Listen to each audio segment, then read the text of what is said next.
Good evening, everyone, and welcome to the Henry Schein Dental Academy webinar series.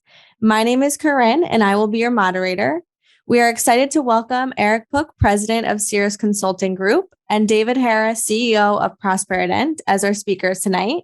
They will be discussing dental practice risk management and protection. Before we get started, we do have a few reminders for you. At any point during the webinar, if you have questions, please type them into the Q&A section of your control panel, and we will answer them live at the end. Henry Schein is not offering CE credit for viewing or attending this presentation live or on demand, and this webinar is sponsored by Cirrus. Eric and David, welcome, and thank you for being with us. Corinne, thank you so much. And David, thank you so much for joining us as well. Really looking forward to it. It is great to be here. Fantastic. So hundreds and hundreds of doctors registered for this evening, and lots certainly on the West Coast are probably going to be joining momentarily once they free up from being chairside. But very, very special series for you tonight. This is one that I've been looking forward to for quite some time. And this is about one of the top questions that typically we get. And as we've done many co-webinars with David and his team in the past, they're typically the ones that have the highest amount of engagement, questions, and beyond. So from that being said, a couple of key components, the Q&A. Dave and I were just mentioning it. The second you think of a good question, add it in. If it's on topic, we'll answer it right as we go. And if not, we're going to have a large section for Q&A in the end to help keep the lines open for any of those that do have some sort of urgent concerns or beyond.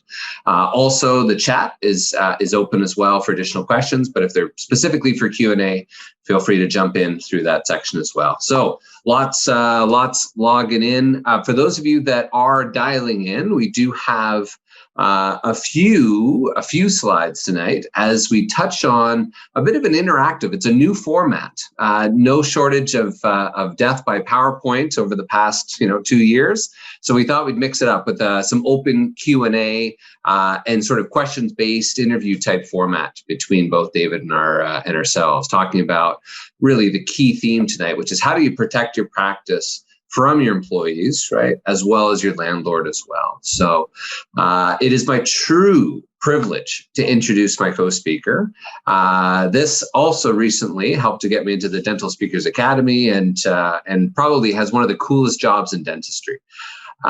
David Harris, he gets to chase, catch those who steal from dentists, right? So, and it's the one topic that, dentists love what they do, yet typically don't enjoy the business side of the practice, right? And feel a lot of comfort with the staff, right? Many of them have been there for years and years and years. David is the CEO of Prosperident, is the world's largest firm investigating financial crimes committed against dentists. So in addition to being a licensed private investigator, a forensic certified public accountant, and a certified fraud examiner, David is a frequent presenter at all regional, national, and international dental conferences as a true wealth of knowledge and examples that will certainly might cause you to lose a little sleep tonight, but really coupled with the keen sense of humor and really having some fun. We look forward to having a very entertaining evening for you. So, David, welcome. It's great to be here. And you left out the most important part. Eric and I are from the hood. We both come from the same town in Canada. That's true. And how's that for cool? Indeed. And now, true privilege. Our firm at Cirrus and Prosperident has worked together quite some time in terms of how do we help to mitigate risk, right? Cirrus has come from 27 years supporting dentists and helping to protect them to negotiate or renegotiate their office leases, right? And David, equally, how to protect the profitability that we've worked so hard for and making sure that we've reduced any temptations found out where and how to look and what to do if it may be occurring. So we've got some great components here. So let's jump right in. As I see lots more have registered. Just to get a sense of the room, though, we're going to pull up a quick poll just to get a sense in terms of what stage in the career you're at. So first of all, what's some of the purpose of taking the course? Some of our clients have spouses or otherwise that are in the accounting space. So this is always a keen interest, especially those in the financial management side of the business. So general knowledge, looking for some guidance about risk of embezzlement or concerns or ways to protect yourself, tips and tricks, if you will, and also some guidance regarding a current or future potential lease or issue with the landlord, or purely just trying to figure out, am I overpaying in rent today? Or for those of you that own your own building, one of the main things that COVID has taught us, especially in devastating situations where the doctor has passed away, how critical it is to have a lease separating your practice corporation from your real estate corporation. Even though it might be one pocket to another, we'll certainly touch on those. So for those of you that own both, right, this is just as applicable for you as it is for anyone else. And then again, per your current situation, are you planning to open or relocate, acquiring, transition? As many were with us on the floor of the Yankee that Henry Schein had us speaking at. And then also, are you planning just to stay put, renegotiate, or none of the above? Okay, perfect. So on that note, again, truly a privilege to have David share some examples, tales of woe, and truly some good best practices on how to protect yourself and your practice. So what are we going to cover tonight? We're going to cover on really what is embezzlement, right? How likely are you to experience it? Number two, what should we be concerned for? What should we look out for? Number three is, how do we mitigate risk? And this is, as we touch on to phase two, as we look at it from the commercial office real estate side, right? What are some of the $100,000 traps that, without realizing it, your practice may already be exposed to, right? And instead of being hidden in your dental software, right, it's now hidden in your dental office lease. We'll touch on some practical examples and client stories, as well as looking at Q&A in the end. All right.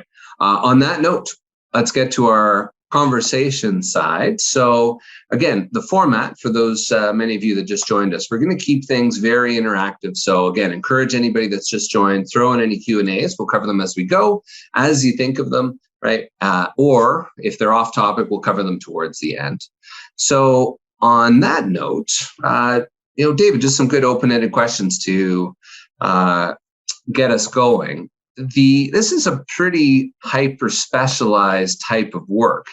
And if it's anything like some of our colleagues, they don't even believe that a firm like a dental-specific firm like this exists. We get that question all the time. How the heck did you fall into this type of work? Well, a lot of parallels between Cirrus and us, and you nailed it, that we're both really narrowly focused, first of all, on dentistry, and then secondly, within a really narrow field within dentistry. I've been doing what I do, Eric, for 33 years. And I'd like to tell you that I had this master plan and I saw an opportunity. The truth is a little different than that. It was 1989. My working life started out a little inauspiciously. I was kicked out of high school and ended up joining the Army because it sounded much better than jail, which was the alternative at the time. And I spent 12 years in total in the Army. They were nice enough to educate me. Eventually, I left. I worked for a bank for a couple of years, got really frustrated one day and quit. And I was sitting at home, really doing the avoidance thing, trying not to think about what I was going to do next. And my phone rang out of the blue, and it was a guy I'd been in high school with in my short time there, who is now a dentist. And he said to me, "I think my front desk person's stealing from me, and I don't have anyone else to call." So this guy caught me at the exact right time. This was August. This was before there was such a thing as a PVR. There was nothing good on TV, and I was bored. And so I said, "Sure, I'll come to your place tonight after it closes. We'll get to the bottom of it. So I went over to his practice. This was before practice is computerized. So it was the old pegboard system that people used to use pre-computers. And my friend shoved a bunch of ledger cards at me. And I said to him, now we're going to do this a little differently.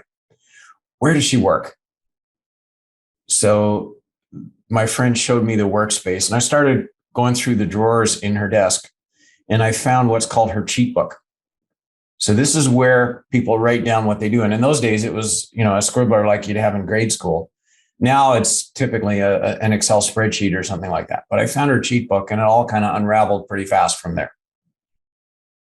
So within a couple of hours, I could show my friend what was going on. And so he was not happy, but he was happy that I found it.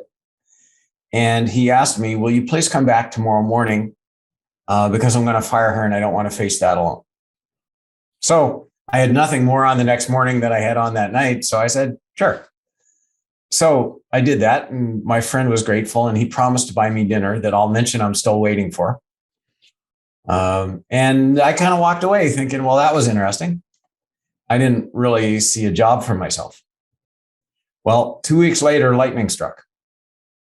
And what happened was I had an appointment at my own dentist's office. And imagine what went through my mind. I had my hand on the handle of his front door, and I was about to go in. And I looked through the glass panel in the door, and sitting at his front desk was the same woman I helped fire 2 weeks ago. I said something that I will not repeat. And I ran to a payphone because you didn't carry a cell phone in those days. And I phoned the practice, and I used a little bit of deception to get put through to my friend, or to my dentist rather, and told him about the time bomb ticking away at his front desk. And he panicked and hired me. And that was my first client. And actually now I'm going to bring Henry Schein into this story, because by the time I finished working for my dentist, the local Henry Schein rep had figured out what I was doing and had a couple of other clients he wanted me to look at. And suddenly I was in business. So no business plan, no name, no logo, nothing. But that's how I got started. And the good news is 33 years later, I still love what I do. And we've grown a little bit. We now have about 25 people. And the internet and computerization have changed a lot about what we do. But the electric jolt when you catch somebody who's doing this has never gone away. And on that note, if you've ever attended one of David's seminars at some of the dental conferences or otherwise, the video series, there's a video series of David going through the interrogation, and it is compelling. It's must-watch TV. Just seeing the reaction of the person and how you're asking questions, your team's asking questions, right? The dentist there, and the alleged, violator is there, and just the questions and sort of how they've, navigated, and how in some cases they're quite open, in some cases they're naive, in some cases they're everything in between. But it's quite compelling. We just pulled up a poll a minute or two ago. The likelihood, we've run a few of these, and in some cases it's almost 50%. But that's just some of our polls. My question to you, David, is the likelihood, right, of the few hundred people that are attending this evening. How do we know how likely it is? Well, the best numbers I can give you, Eric, come from a poll the ADA did in 2019. So clearly these are pre-COVID numbers. And what the ADA did was they asked 17,000 dentists, have you been stolen from? Kind of like the poll that's being run right now. And I'll give the good news first, which is that 53% said, I don't think so.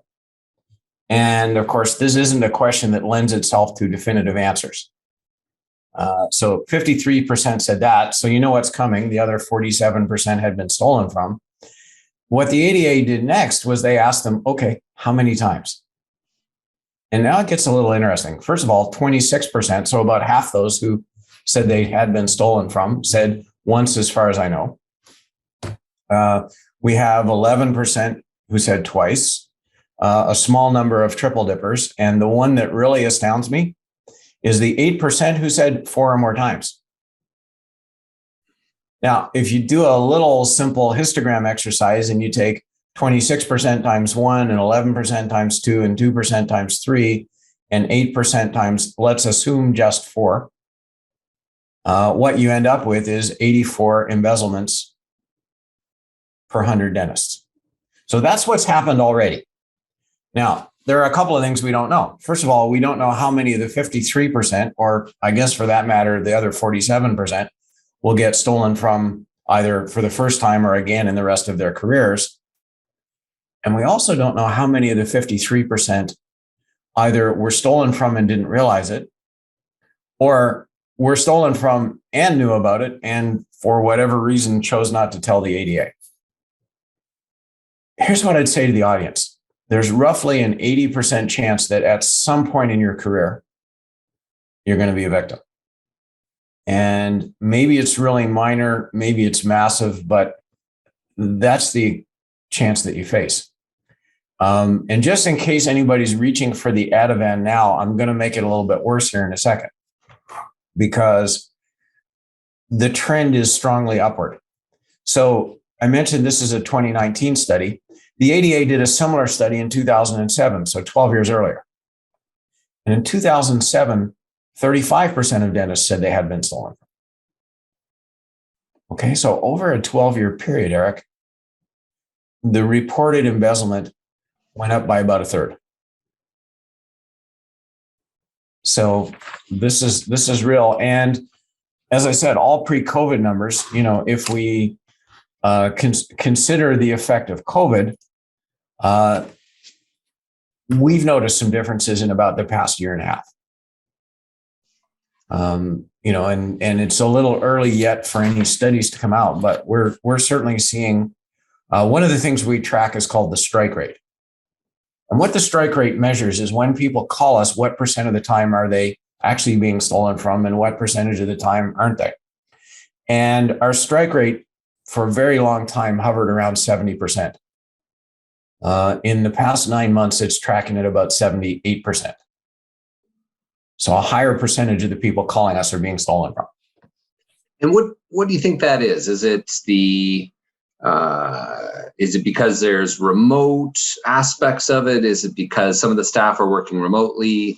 Is it because just of the shakeup? Or what would you describe? I mean, the real estate market is it comes down, and it's an interesting phenomenon. It comes down to why people steal.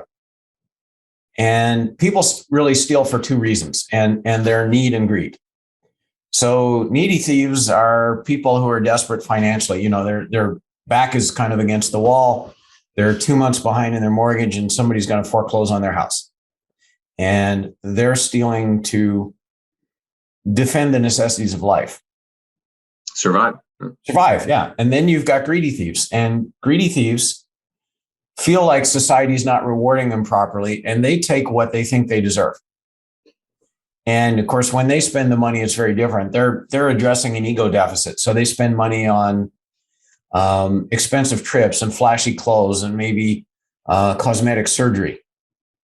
They're a long way from trying to keep the wolves away from the door.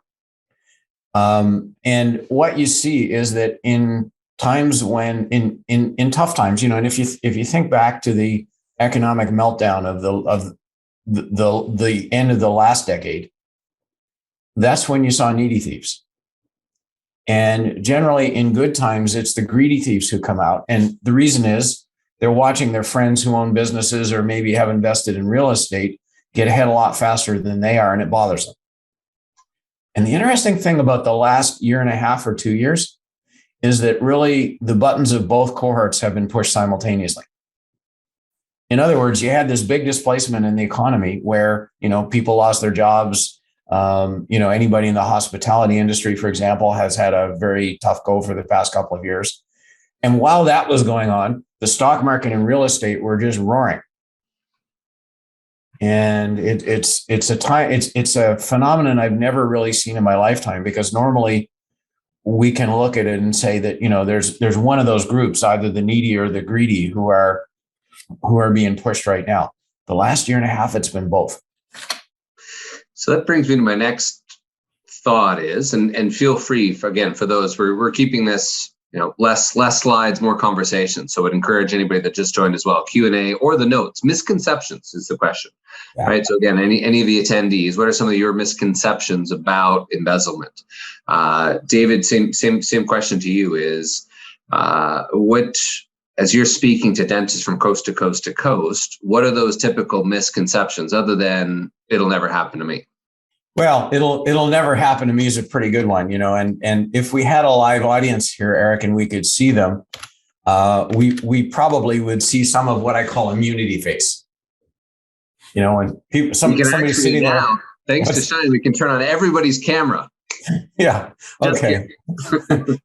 Maybe not, but you can you can often catch people with immunity face. And it all says it won't, it might happen to you and it might happen to you, but it won't happen to me. One of my frustrations about the world in which I live is that there are some people out there who, and they're often in the consulting world, who will give presentations. They might even do investigations on embezzlement. And the only problem is they really don't understand it very well. So I'm going to lay out some of the myths. And the first one I want to touch on is that if it's happening, my accountant will find it. And what a lot of dentists don't realize is how their accounting records are kept is very different from most businesses. So in my business, and I'm going to assume yours as well, Eric, there's one piece of accounting software that tracks both your revenue and your expenses. Dentistry is a little bit different because revenue is tracked by practice management software and expenses are looked after by accounting software like QuickBooks or something like that. And they don't talk to each other.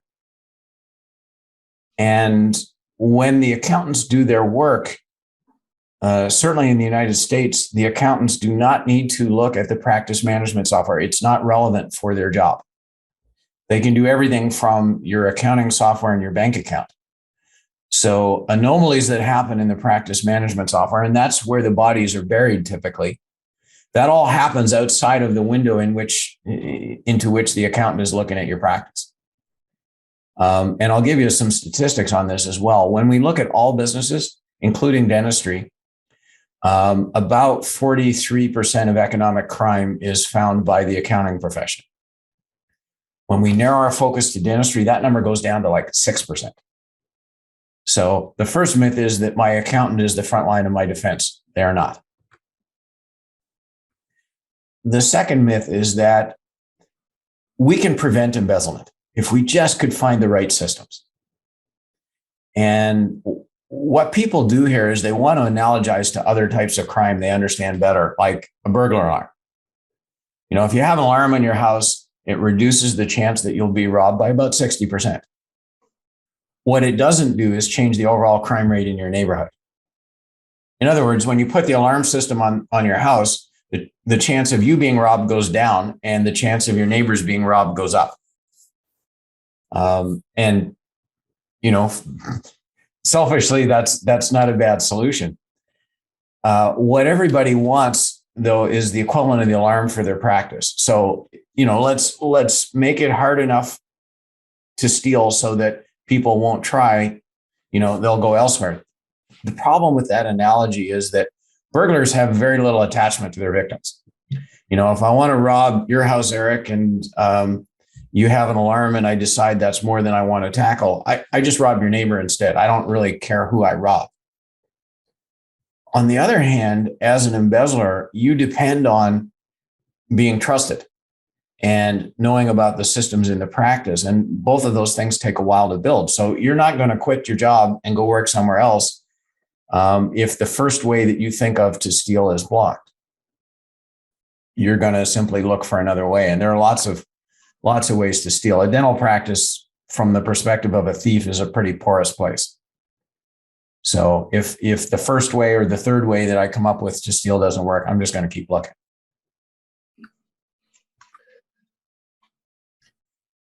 The other thing we hear a lot is, you know what? I don't think I'm vulnerable because I don't take in very much cash anyway. And I'm probably going to surprise a lot of the audience when I say it is childishly easy for somebody else to cash a check with your name on it. It's also not hard to hijack a credit card payment that a patient is paying you. And for that matter, electronic funds transfers, when an insurance company puts money directly into your account, it's not hard to adulterate those either. So just a quick side note, David, I'm a big fan of all the iPhone and the blogs and whatnot. And interestingly, the latest version of iPhone beta software that's out with the developers now has with the NFC technology to actually be able to accept payment right from a phone. So no more terminals or otherwise, even a Square plugin, there's the potential of doing it right from their phone. Yeah, absolutely. I was going to mention a Square. And in case anybody in the audience doesn't know what a Square is, it's a little 2-inch by 2-inch plastic gizmo that about the size of that plugs into the bottom of a smartphone. And once that is done, that Square can read a credit card. So it gives your staff the ability to have more or less their own merchant terminal in your practice. Now, they still have to do some stuff in practice management software to hide what happened, but that's kind of the way that they can intercept a credit card payment. So when I started in this game, thieves predominantly took cash, and most practices took in a much higher percentage of their revenue in cash than they do now. With cash on the downswing, and one thing that's happened in COVID, I know, is a lot of practices have used it as a great excuse to just stop accepting cash. Thieves still need to steal, so they have found ways to monetize other forms of payment. Oh yeah, your software prints a day-end report and it says, here's how much your deposit should be. And I have had many dentists say to me over the years, I check that at the end of every day, and as long as my bank deposit lines up with what my software says it should be, there's no possible way anybody's stealing. I'm going to tell you, Eric, one of the secrets of the universe. Here's how an embezzler approaches a practice. There are two kinds of doctors out there. There are those who do this check, who look at the deposit against what the software says it should be. And then there's the other 80%. And if you're in that 80% who don't know how much money should be in your deposit today, and it doesn't really matter whether you make the deposit personally or a staff member takes it. If you don't know what the number should be, then as a thief, it's very easy for me because I can just kind of partition the deposit into the part for you and the part I'm going to steal. And I don't have to do anything exotic in practice management software to cover it up. I just divide the deposit. If you are one of the people who looks at this, first of all, good for you. That's exactly what you should be doing. I can still steal. And the way that I will do that is I need to figure out a way to make your practice management software lie about how much money came in today. And, this software is built by big, sophisticated companies. It's easy to think that it should be bulletproof. It absolutely is not. So let's dig in as we reach the halfway point there, David. What? Sorry, go ahead with the punishment. Well, I'm happy to say we send a lot of our thieves to jail, and the other myth is that these people don't get punished the way they should. It's a matter of doing your homework and having a proper professional investigation done, and if that happens, you will absolutely send these folks to jail. So the next question then is about the quantity of money stolen. Right? Are we to look out and saying, hey, are they just sort of nickel and diming me here? Or, well, of course, if it's a big sum, I would notice. I would assume is another misconception. What is the, shall we say, the average or normal amount that's typically stolen from a dentist? We've seen everything from, taking pens and toilet paper from the practice to thefts of, the biggest one I worked on was about $2 million. And that was taken from a 2-doctor practice over about 6.5 years. So doing a little mental math, she was taking around $300,000 a year and got away with it for 6 years. The average amount that we see stolen is about $109,000. And a good yardstick for the audience is a lot of thieves find their happy place at taking somewhere between 2 and 4% of what comes in every month. And on that front, certainly in these events, especially when we're in person, you've always got some great recent cases or otherwise. What's something noteworthy that might be a good, if there's one thing that sticks from tonight's protection from employees and landlords, what would be a recent noteworthy case worth mentioning? Well, we're just wrapping up a really interesting case right now, and it's a case, Eric, where somebody outsourced a lot of things to a consulting company, and it got to the point where the consulting company even had embedded employees in the practice. So they had employees they were paying who were, working in the practice doing line sort of responsibilities, and this wasn't as much embezzlement as dereliction of their job. One of the things that the consulting company kind of lost control over was the accounts receivable of the practice. And this is a practice billing probably $1 million a year. And the receivables at one point were about $650,000. So they were sending out insurance claims and they weren't being paid, and the consulting company wasn't following up, which was part of their responsibility. So that the receivables just climbed up and up and up and up. And the doctor called us and said, we think we have an embezzlement issue, and we looked pretty hard, and there certainly was some stealing, and the consulting company was double paying themselves for some things and so on. But the real crime involved was this dereliction of duty and how much money it cost, because a lot of these insurance claims then got stale dated, and you couldn't go back and resubmit them anymore and so on. So there's a lawsuit going on now. One of the things that happened was that the consulting company was sending receivables reports to the doctor on a monthly basis. And as the receivables got out of control, they started cooking them.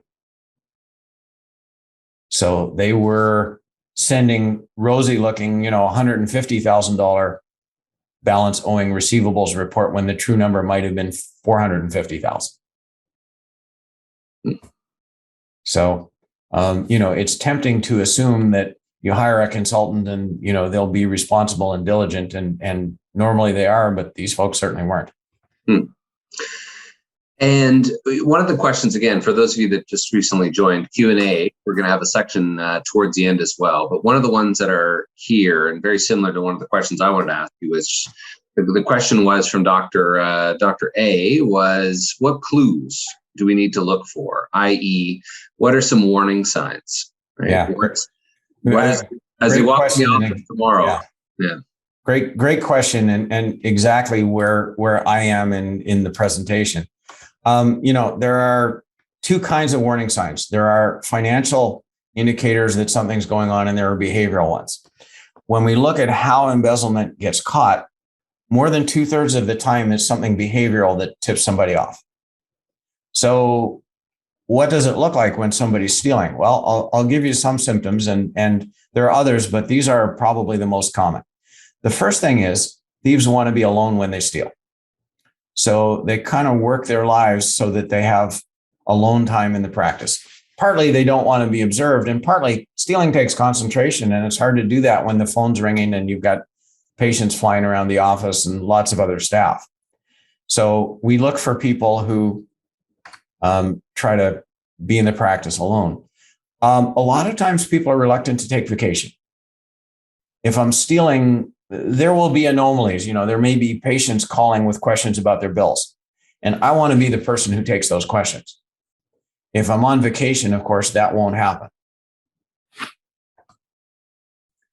We see this a lot. Territoriality. So that means possessiveness about their job duties. They don't want to, the office manager, if they're the person doing it, could be run off their feet, but they will not delegate.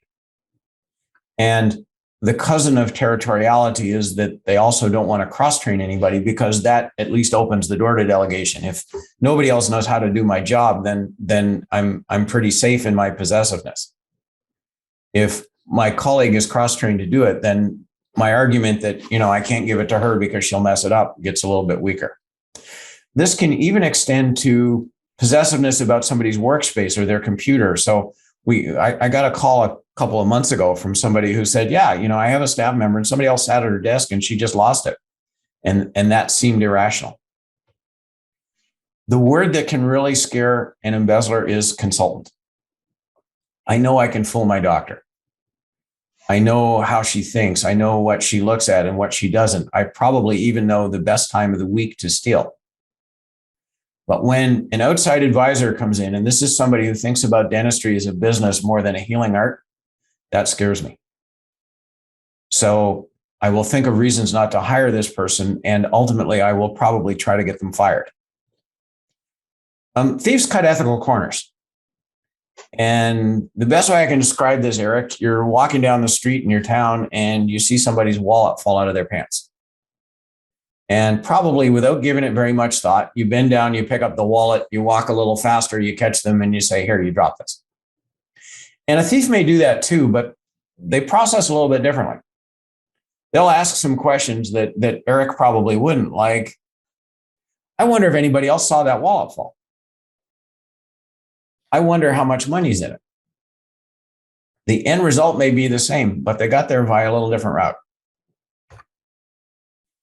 And the final one I'm going to give the audience is called a conspicuous display of honesty. If somebody is truly honest, they don't need to show you or tell you to highlight that I'm being honest right now.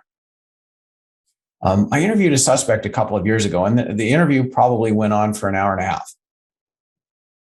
And during that hour and a half, this woman must have said a dozen times the words, I swear to God. And every time she said that, what came out of her mouth next was a big fat lie. And if you think about people who are truly religious, and I'm talking about any religion you can think of, first of all, honesty is one of their duties, and they don't have to emphasize that they're doing it right now. And they certainly don't have to invoke the name of the deity to confirm that they're doing what they're already supposed to be doing. So when you hear people say things like, I'm being honest with you, I'm being honest with you, they're probably not. So those are some really good warning signs. That covers some of the questions. Again, just as a good reminder to throw in anything into the Q&A there. So as we bring it full circle here,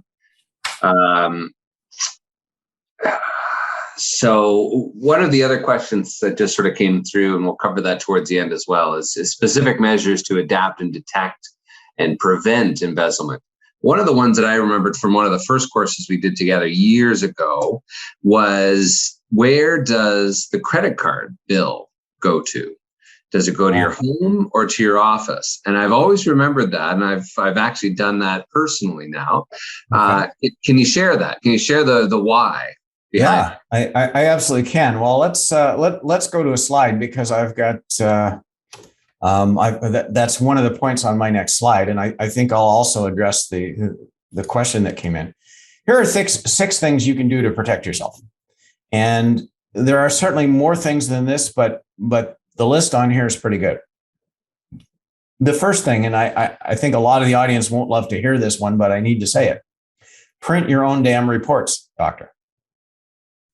As soon as you delegate report printing to somebody else, you lose control over the assumptions in that report. And just like that client I mentioned who was getting receivables reports that said 150,000 when the true AR was 3 times that, it is easy for somebody to show you less than the full picture if they're generating the reports. So print your own reports.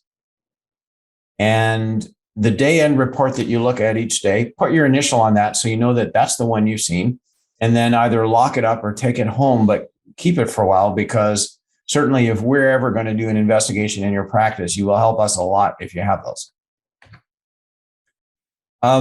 There are 2 financial tasks that need to happen. And it is totally okay for you to say, I'm a dentist. I didn't go to school because I really wanted to do accounting in my practice. I want to fix teeth. So these things can be outsourced. And I'm using that word very deliberately, outsourcing as opposed to delegating. And there are really two things. We need on a monthly basis to reconcile your practice management software against your financial accounts. And your financial accounts are your bank, your merchant account, which is from the terminal in the practice that takes credit cards. And if you work with somebody like Care Credit or Lending Club or Ortho Bank in the orthodontic space, those accounts also need to line up to your practice management software. This is a great job for an external bookkeeper. If your spouse wants to do it, if you've got a kid in college who's looking for some beer money, any of those things are good. The other thing I'll mention is articulation. And you guys all learned that as a concept where the mandible and the maxilla have to meet.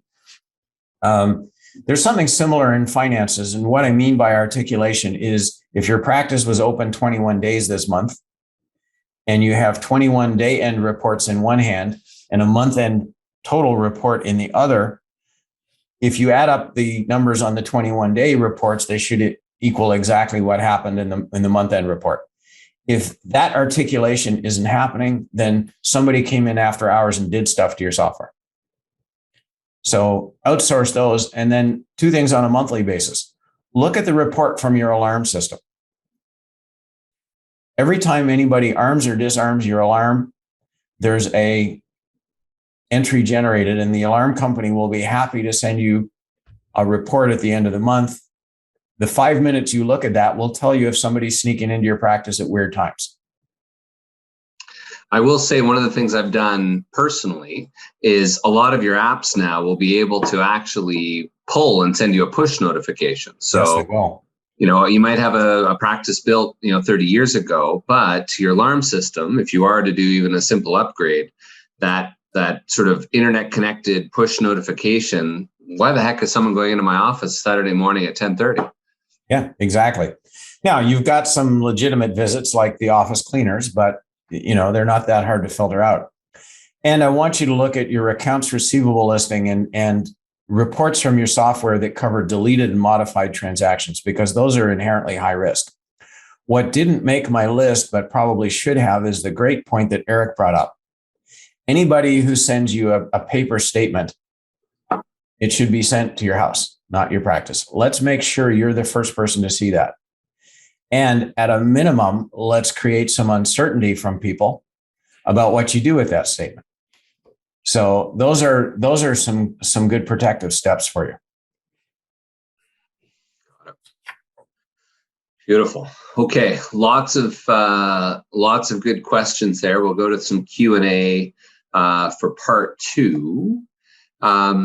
Anything else to add, David, before we start talking about the flip side of the coin, which is the second largest hit to overhead beyond salaries? I get to ask you questions. My final invocation to the audience is very simple, and I'm going to quote the great communicator, President Ronald Reagan: trust but verify. And everybody in your practice who has financial responsibility needs oversight. So if you have a receptionist, your office manager oversees their duties. What you have to do is oversee the office manager. And a lot of embezzlement happens because of a lack of supervision of that role.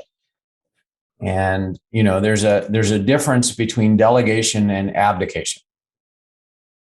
And delegation means I'm giving somebody a job and they have accountability back to me. And abdication means I don't ever want to hear about this again. And we need the former and don't want the latter. And I saw a very specific question about Dentrix come in.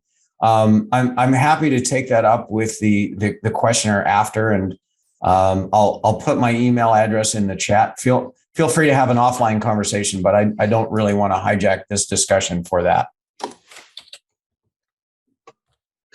Yeah, there's great components. I think some of the main takeaways for here as we dig in, and we're going to do lots of sort of similar back and forth, both on embezzlement and protection and general protection techniques here. In short, be aware. right? Taking the first step, and this is the first step you've done. No different than your lease. Have the conversation. If you've never had a conversation with a forensic accountant before, first of all, that's pretty interesting. Second of all, right, really use this as the opportunity to say, okay, what are some of the practical tips and tricks I can do today? And hang on a second, you know what? I think this is something that could be a concern, right? Before you take that first step, strongly suggesting having a good conversation with David and his team. And we have a preventive solution, Eric, and it's just like dentistry. It's a lot easier to be proactive about embezzlement than to deal with it after. So, great points. So now I get to ask you some questions.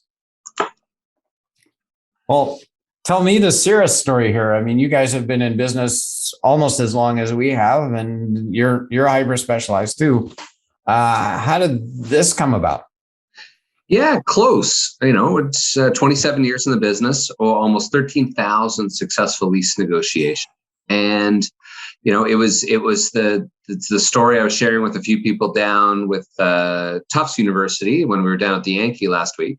And it really boiled down to this: was doctors were graduating through dental school without any significant business experience, were an associate for a year or two, and then suddenly driving around their local neighborhood and they see the for lease sign on the sign of a local building. Before they knew it, they're calling the local broker who's saying, hey, yeah, I'll get you a great deal. You don't need anybody else. No problem. Sign here. And suddenly, before they knew it, they're signing a binding letter of intent on the trunk of a broker's car, and in some cases paying well above market rents, right? And more importantly, it's the exact same lease as it was for the nail salon, as it was for the florist down the hall. So, that was one of the main components. And then really from dental, you are the best tenants on the planet. You have the highest build-out costs. You have the lowest default rate at 0.5%. By the way, what is it for a restaurant that's likely to be there at the end of a 10-year term? It's almost the complete inverse, 95% likely that they're not going to be there at the end of the 10-year term, right? To suddenly then looking at it and you've got the highest build-out costs, right? $250 per square foot. Now, interestingly enough, some of you, especially in the Bay Area of California, are upwards of $400 per square foot. And, right, you are now COVID proof. There's not a single one of you, raise your hand if you were able to work from home, right? And you brought one of your operatories into your garage, right? It just doesn't happen. So from that perspective, and unfortunately, the doctor is also most likely to say, I can do it myself. Yet the opportunity cost of their time is so high that she could much rather be much better spent to be chairside looking after one extra patient than having to spend the 30, 40 hours dealing with the back and forth, banging your head against the wall, dealing with your landlord. Well, it's not just time though, is it? I mean, I see this as a really unequal battle between a dentist and a landlord. And, the landlord, most of them are pretty big operators. They've got sophistication, they've got access to good lawyers. And I just see the poor little dentist kind of looking up at this problem and just knowing that they're going to get an ass kicking out of it.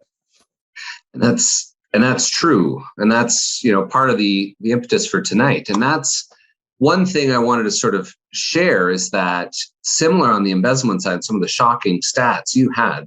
By the way, 65%, David, was the number of people on the poll that had either known someone or had been a victim of embezzlement. Yeah. So there are three numbers here. We're going to do a second poll in a second, but are you aware there are three numbers that can make or break your practice? The first, right, is 85, 54, and 80. Some of you will be shocked, as you were with David's components of embezzlement, is that 85% of you have a lease that can prevent you from ever being able to sell your practice. 54%, and I would argue similarly with embezzlement, right? that now has gone up through COVID, I would equally think that over 54% of dentists across North America are overpaying in rent today. And some of you may be disgusted to know that 80% of landlords have become an equal partner in your practice. And when you go to sell, just like the one I was reviewing in Manhattan yesterday, the landlord is entitled to up to 50% of the practice proceeds or consideration when your practice is sold. 85, 50. This stuff is scary. I mean, wow. And I have to ask the obvious question here. Is this because landlords are greedy and they've decided that dentists are suckers, or is this simply because the landlords don't appreciate the difference between dentistry and, as you say, the nail salon? And, they're using standard form. I mean, how much of this is naked greed and how much is simply not appreciating what's different about dentistry? Great question. In many cases, half, I won't say the battle, but half of our work is done just to educate the landlord about the unique needs of a dental tenant, right? So, look, there's no disparagement or otherwise. There's certainly great landlords that are just unaware themselves, mom and pop landlords unaware of truly what those impacts are. Others have, paid their lawyers lots of money to have it as good as possible.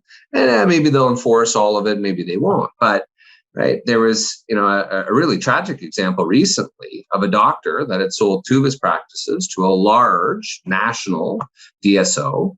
And the second practice, upon sale, the higher producing one, the landlord absolutely refused the doctor to transfer and assign the lease. One single piece of paper. They got the deal, they got the brokers, they got all the back and forth, all the lawyers, all the time, right? Got all the deal finally negotiated after months and months and months. And finally, oh yeah, let's get the landlord to, sign off on the transfer of the lease. And the landlord said no. Yeah.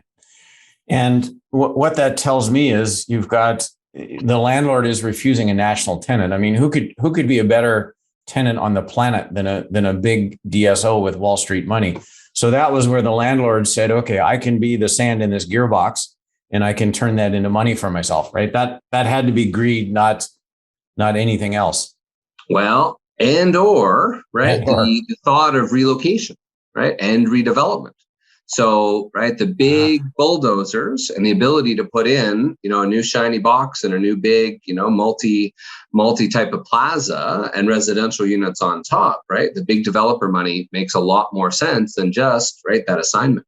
So as an adjustment on close, that doctor had to spend over $140,000 just to get the landlord to approve that. So you mentioned it before, David, is the imbalance. So let's talk about that for a second. First of all, let's pull that up. There's a great poll that specifically talks about, again, right, for your lease, or even if you own your own building, right, about that specifics is again, do you know or have you had a lease that's been an issue for you? Is a core component. So number one is, as we look at it, you may be feeling this today. You've got a 4-ton elephant on the one side. They're not placing crowns, right? They're not buying a CAD CAM. They're not doing any intraoral scanning. They're not placing any implants, right? Or removing any third molar. So all they're doing is negotiating leases all day, every day. That's it, right? So don't forget, that is their core focus, where you are the sole breadwinner in many cases, or the major breadwinner in your location, right? And your experience, training, et cetera, is purely in that. Yet you are also the one that may have signed even personally for that lease or given a personal guarantee, right? So the landlord certainly feels that they may have you up in the air. So again, ask yourself, right? Or show of hands, or throw it in the notes, or questions as we go through, right? Do you feel you've got more or less leverage, right? No different than embezzlement, right? Do you feel you have control over the situation, or do you feel that it's out of your control? Right. So part of the perspective is to get that equation. And here's where we're going to get into some of those tips and tricks to help give you that balance. The lease should not be exclusively landlord friendly. Right. So one of the components there is, really maybe in the essence of time is we get this question a lot, David, which is what should the office lease do for you? And some of the answer here is no different than what should your staff be doing, honestly and trusting, right, to manage your finances and receivables, etc. But number one is obviously fair rent. That goes without saying. We'll touch on the 7 main financial variables. The second piece is term. So one of the big misconceptions we see here is doctors that have a shorter term lease, or heaven forbid, month to month. We typically would suggest that rather than just exercising that option, quite frankly, don't ever exercise another option again. You would be far better off to negotiate a new 5 or 10-year term and always keep those options on the back end. Spending some time at the Bank of America booth at the Yankee, they're the first to say that one of the main challenges of getting a doctor, a buyer, approved to buy a practice is term on the lease. And it's one of the main reasons why a practice deal fails is because there's insufficient term. So only 2 or 3 years left and no options that are transferable to the new buyer. Well, it's so expensive to move a practice, isn't it? So you don't want to be a dentist with the sand running out of the hourglass in that lease. And the banks are wise to that now, right? Yeah. They don't want to give you $1 million to buy a practice and suddenly come back, right, with your hands outstretched looking for another $300,000. Risk and exposure. One of the main components through here is to help ensure that, and again, I won't ask for a show of hands, but for those of you that may have signed your lease in your own name personally, or from that perspective, those of you that may have had a personal guarantee, in essence, what you've done is you have, secured your own personal assets, house, car, or otherwise, that gives access to the landlord, not only if you miss rent, but also any of the damages, right, that may have caused as a result. And some of you may be shocked to know that within your lease in the assignment section, even after you've sold, you will remain personally and continually liable even after the practice is sold. So a major takeaway there, flexibility, termination rights. One of the main things to share is, as we wrap and go to some Q&A in a minute or two here, is death and disability. Doctors, one thing to really take with you from this course is to make sure that in your next lease negotiation, add a dental-specific death and disability clause. Heaven forbid something were to happen to you or your ability to practice wet finger dentistry, carpal tunnel or back pain, hand tremors, etc. Or heaven forbid you pass away, you or your estate, right? First of all, take a step back. Your lease is binding to your successors and heirs. Right? So a death and disability clause is very similar to a life insurance policy that doesn't cost you a penny. It gives your estate the ability, with as little as 3 months notice, 6 months notice, the ability to say, right, I'm out, I'm done, and I'm walking away. So the death and disability clause is a critical component that you should certainly have in your next lease negotiation. Just a devastating example of a doctor who is 43 years of age, built out a beautiful 6-operatory practice, spent his whole career as an associate, finally built out the dream practice, and 3 weeks prior to the grand opening had died of a massive heart attack. Fully built out practice, no doctor, no patients. We don't have to go to the notes to ask, but how much is that worth? Right? Yeah. Some of you may think maybe it's some of the equipment cost, David, right? But in actuality, it's zero, actually less than zero. The bank got their pound of flesh from the life insurance policy on the loan. Then it was the landlord that came back and said, well, unfortunately, Mrs. Smith, you're now responsible for the roughly $9,000 a month, increasing at 4% per year for the remaining 9.5 years on the lease. So $1 million plus. So the reason we get pretty passionate about this stuff is had that doctor had some professional representation, adding that one little paragraph in there could have given the spouse the ability to say, wipe away, I'm done. Because what happened was, right, everyone knew the situation. They smelled blood in the water, and that was it. The landlord, if asked in advance, would have given that away freely, because they're looking at a 40-year-old dentist and saying, there's no way this clause is going to matter to me. Bang on. And that wouldn't have cost the landlord a penny, yet it would have saved that estate hundreds of thousands of dollars in grief, especially when the last thing they needed at that point was to deal with the landlord. Yeah. So, right, in the essence of time, this is another great one. There's 7 main financial variables. Doctors, this is a great screenshot. If you're not sure as to what you are or could be entitled to, right, or could potentially get, there are tens, if not hundreds of thousands of dollars of savings through these different components. Make sure you look at each of these individually. I wanted to share as we approach the hour mark. This was a letter we got a few years back, pre-COVID, but this was from a very typical example where the landlord felt he knew and was friends with his next door neighbor, if you will, his golfing buddy, who happened to be a chiropractor. So this is the letter that came across, and he had just built out his practice. He was coming to the end. He only had a 5-year term, which, first of all, if you just built out a practice, go for a 10. Just had a 5-year term, and then randomly, right, about 4 years in, got this letter.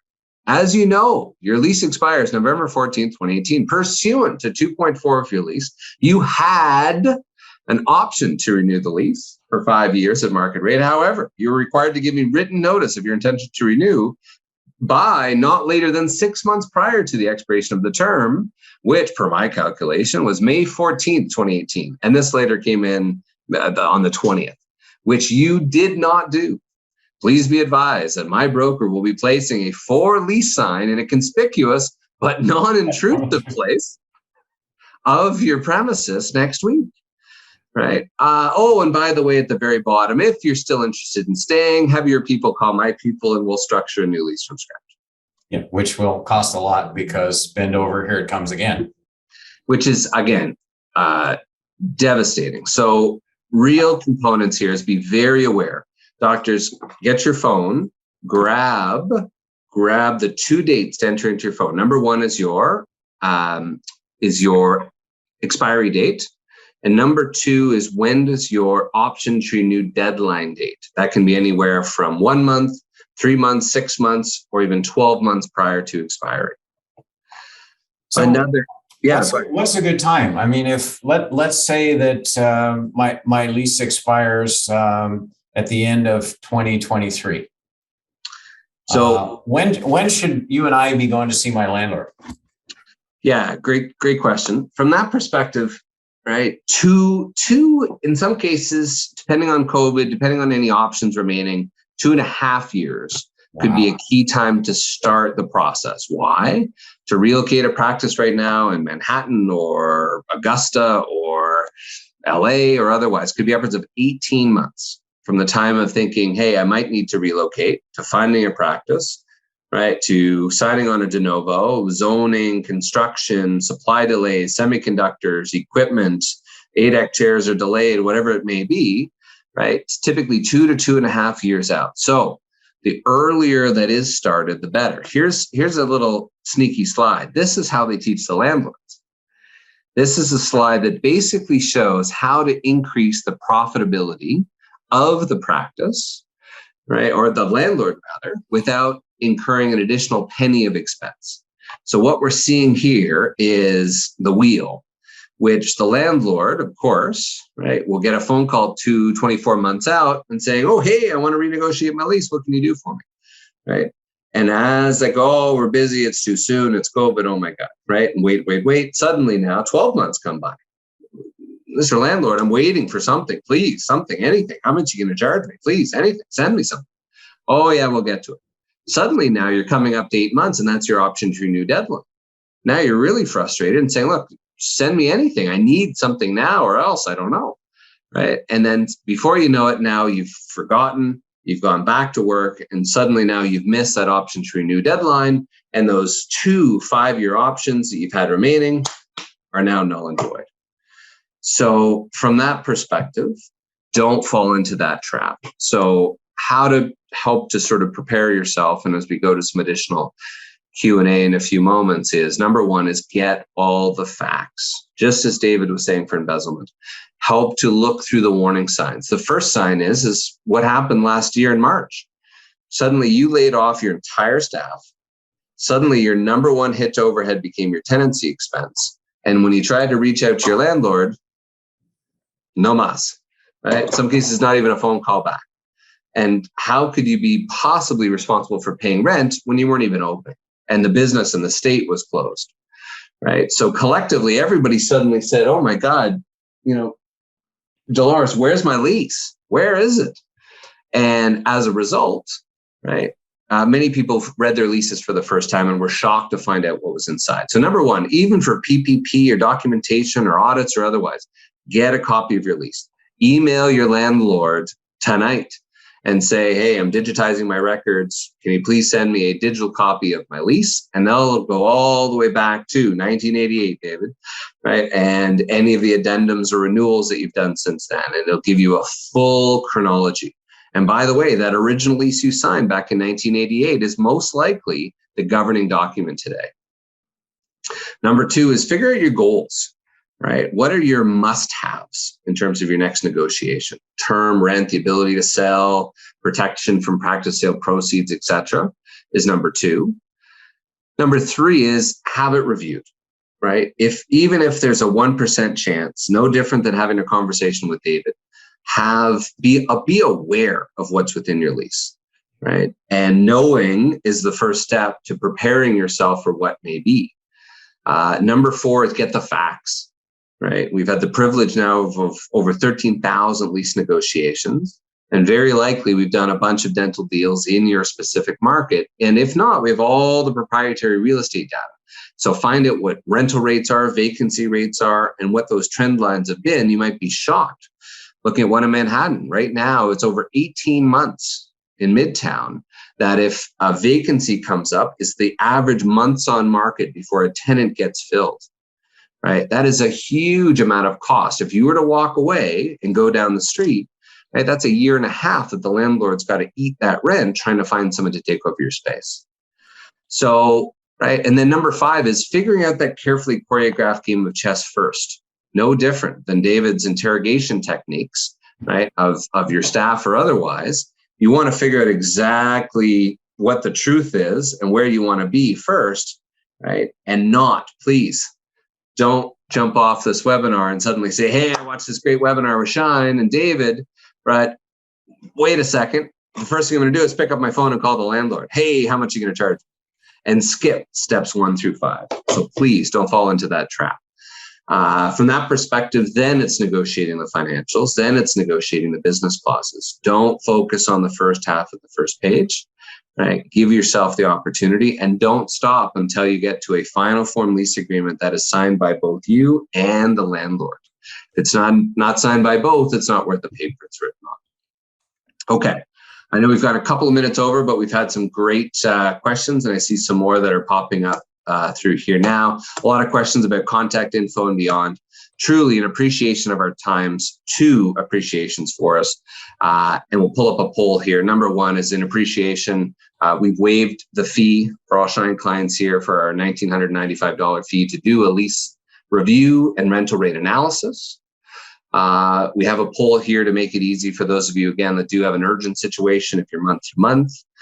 If you have a lease you might have downloaded from the internet to separate your 2 components. Right? It has certainly never been a better time, just like the Wilson estate planning, to have an extra set of eyes on it. Right? And from that perspective, understand the traps and consider a negotiation treatment plan.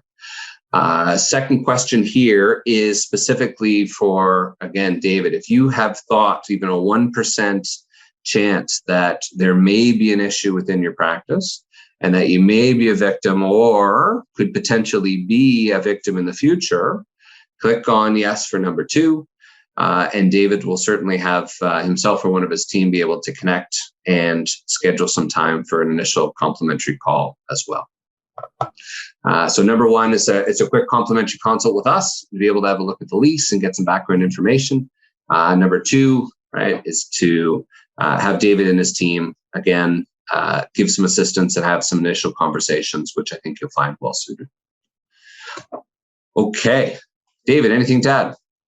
No, somebody just asked for my contact information. I just put it in the chat. Yeah, happy if anybody has questions now to take them, or if it's something that you'd rather deal with one-on-one with me privately, tomorrow, next week, whenever, I'd love to chat with you. I did not put the address of our website, but maybe I'll stick that in the chat as well. Yeah, there's two components here that perhaps we could add to the notes for our team that's online as well. As we've got twofold. There's the embezzlement risk analysis through your website, David. That's yes. A great polling question. So again, if you're losing some sleep tonight, it's a great sort of multiple choice type of quiz to go through some of the warning signs in more detail. And equally, David, we helped leverage some of that, and we equally created a lease risk analysis. So another good example of knowing about surrender clause. Do you have to return things to pre-dental condition? Right? What does it look like if you were to sell and your obligations? Right? Are you liable post-sale? So there's a great examples here. We can load those two into the notes as well.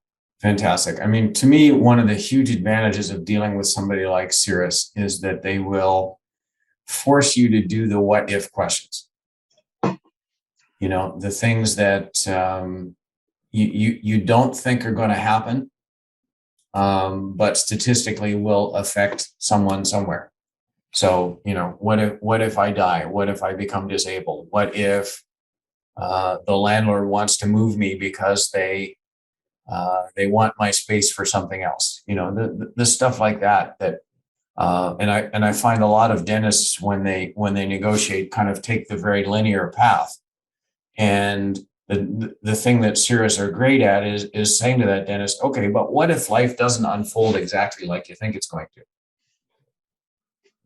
So, you know, the kind of contingencies that Eric has mentioned in this presentation, and it's very easy to say, yeah, but none of those are going to happen to me. Well, you know, everybody thinks that, and you know, lightning does actually strike. Julie Mahalo from Hawaii. On Hawaii, funny enough, we've got about a half a dozen active projects right now. Lots of interesting things going on in the islands right now. David, any examples? We've seen, for example, one building that is in great risk of relocation, and we've helped, you know, over a dozen doctors through a relocation in Honolulu as well as throughout some of the other islands. Any examples from, let's say, some more remote states or locations versus in the, right? Is it any different, I guess, for a rural / remote than it is, right, a downtown New York type dentist? Embezzlement happens because somebody who works for you wakes up one morning and decides that today's the day I'm going to steal from you. They don't care where you live and they live. They don't care whether you're an orthodontist or a prosthodontist or a general dentist.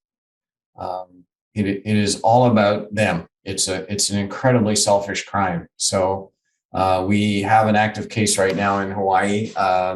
We have at any point in time around 110 active cases. So that's what we're working on today. At least one of them right now is in Hawaii. There are probably relatively few states where we're not working a case right now. I don't think we have an active one in South Dakota. And I'm not sure why that came to my mind, but it did. But yeah, we are working in most states most of the time. And as I say, I know we've got one in Hawaii right now.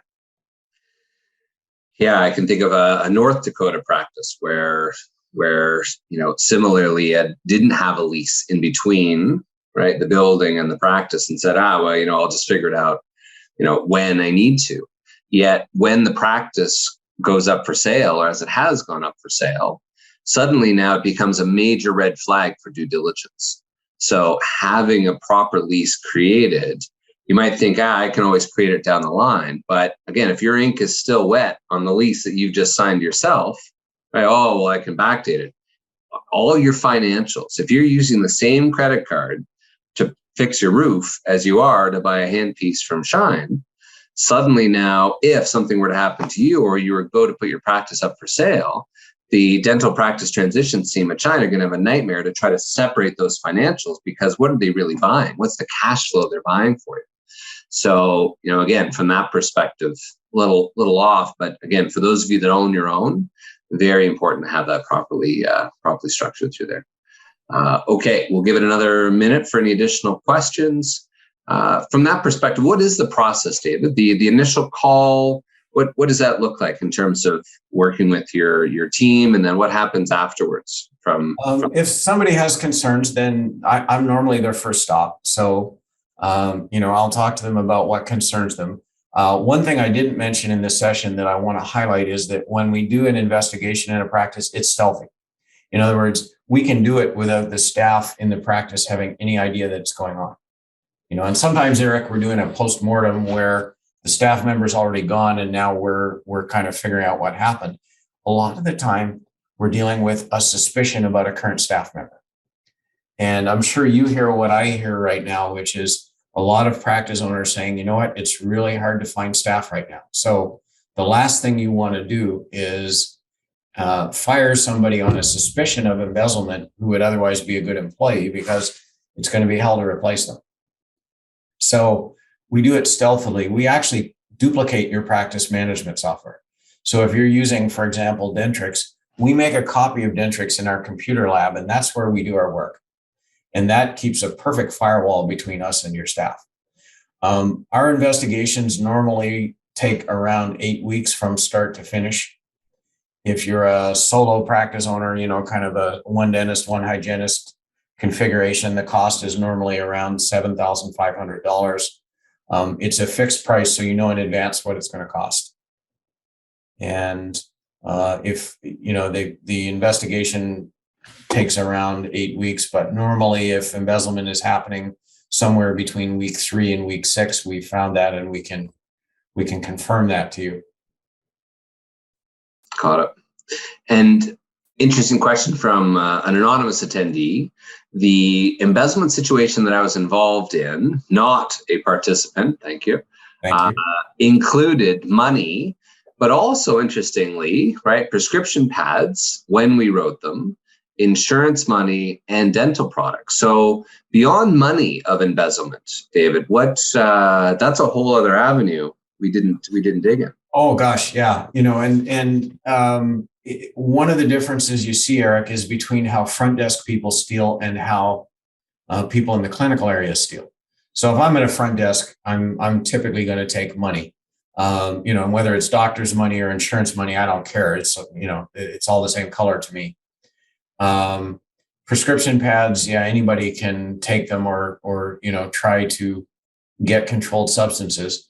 But you'll see things from the clinical area, and we saw a case like this a while ago.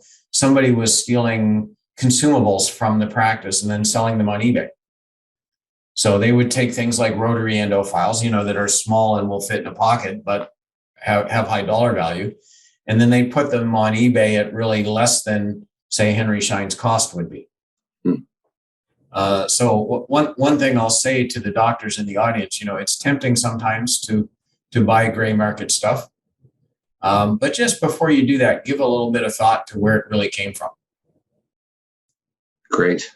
Well, I certainly appreciate the additional time and lots of great Q&A. Look, we shared some of these examples as we started going into the COVID crisis, and the messaging there was really, look, you're not alone, doctors. It may feel very lonely at the top. You may feel that everyone's out to get you, but you're not alone.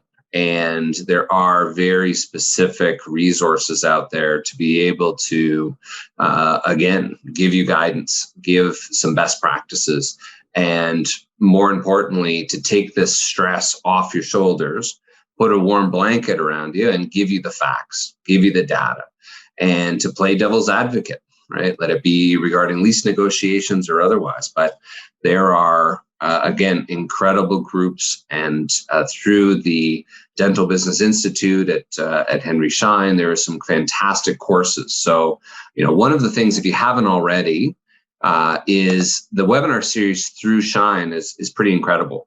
There's also something called DBI On Demand, Dental Business Institute On Demand.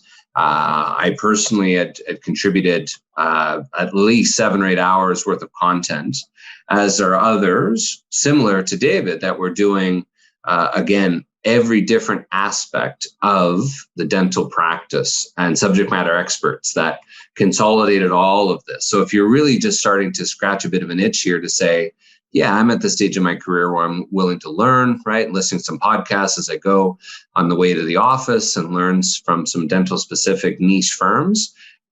Can't stress it enough. The fees I think are a couple $100, but it's certainly well suited, and it's a fantastic mastermind type of series. So, on that note, Corin, we've kept you a little late tonight, but really appreciate everyone's time. Mr. Harris, thank you so much for you and all you do, and thank you for protecting the dental community. I really cherish our friendship, Eric, and it was great tonight to get the chance to do this with you. I really appreciate being invited. Pleasure. And pass it back to Corin, who is the unsung hero through all of these, lining them up, getting them organized, corralling the cats, and being a huge part of the Dental Academy. Awesome. Well, thank you, Eric, and thank you, David, for the great presentation this evening. If anyone has any outstanding questions, please email us at webinars@henryschein.com, and we'll be happy to get back to you. To view and register for upcoming webinars, go to henryscheindental.com/webinars. And as a thank you for attending, everyone will receive the recording via email in the next week. Thank you all for joining us, and we look forward to seeing you on future webinars.